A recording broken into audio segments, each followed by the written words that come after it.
Assalamualaikum warahmatullahi wabarakatuh. Di sini kami akan membahas tentang cinta tanah air merawat negeri sebagai kewajiban seorang muslim.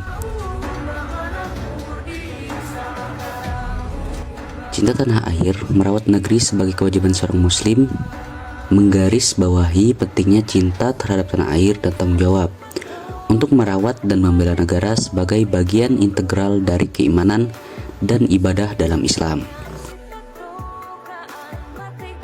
Hadis diriwayatkan oleh Imam Bukhari dalam Sahih Bukhari juz 3 halaman 3 berbunyi sebagai berikut.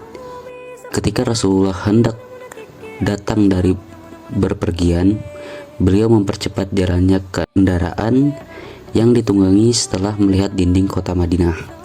Bahkan beliau sampai menggerak-gerakkan binatang yang dikendalinya tersebut.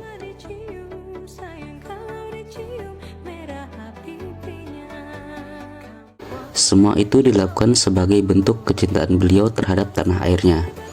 Hadis riwayat Bukhari.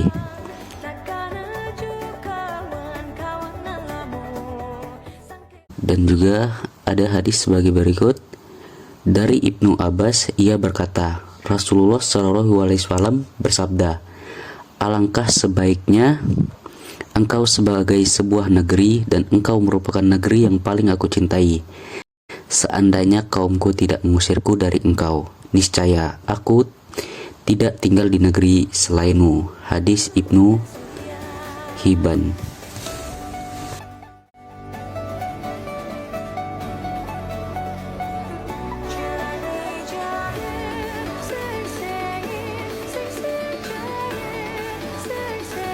Kegiatan atau aktivitas yang mencerminkan cinta tanah air.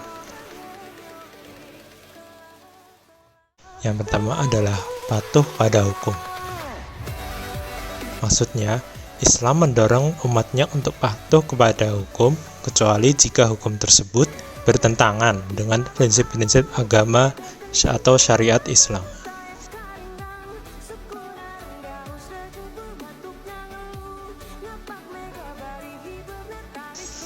Kemudian yang kedua, pelayanan sosial, melibatkan diri dalam kegiatan pelayanan sosial seperti memberikan bantuan kepada orang-orang yang membutuhkan,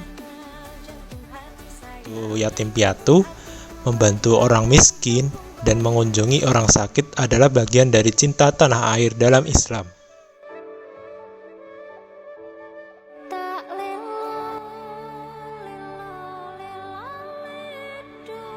Adalah berperan dalam keamanan dan pertahanan. Islam mengakui pentingnya mempertahankan keamanan masyarakat dan negara dari segala bentuk ancaman.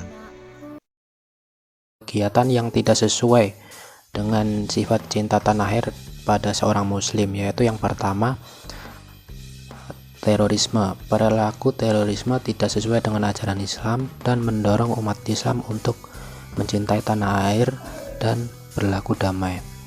Terorisme melibatkan tindakan kekerasan atau ancaman kekerasan yang ditujukan pada orang-orang yang tidak bersalah dengan tujuan mencapai tujuan politik. Kemudian kegiatan yang kedua, korupsi dan penipuan. Perilaku korupsi dan penipuan tidak sesuai dengan ajaran Islam yang mendorong umat Islam untuk mencintai tanah air dan berlaku jujur serta adil dalam semua aspek kehidupan. Korupsi melibatkan penyalahgunaan kekuasaan dan posisi untuk mendapatkan keuntungan pribadi atau kelompok dengan merugikan masyarakat secara umum. Penipuan melibatkan tindakan manipulatif atau pengelabuan untuk memperoleh manfaat secara tidak sah. Kemudian yang ketiga yaitu tidak menaati hukum negara. Tidak menaati hukum negara merupakan perilaku yang tidak sesuai dengan ajaran Islam dan mendorong umat Islam untuk mencintai tanah air dan patuh pada hukum yang berlaku. Islam mengajarkan pentingnya tunduk pada otoritas yang sah untuk memenuhi kebutuhan hukum yang ada selama hukum tersebut tidak bertentangan dengan prinsip-prinsip agama. Kemudian poin yang kelima yaitu keutamaan mencintai tanah air bagi seorang muslim.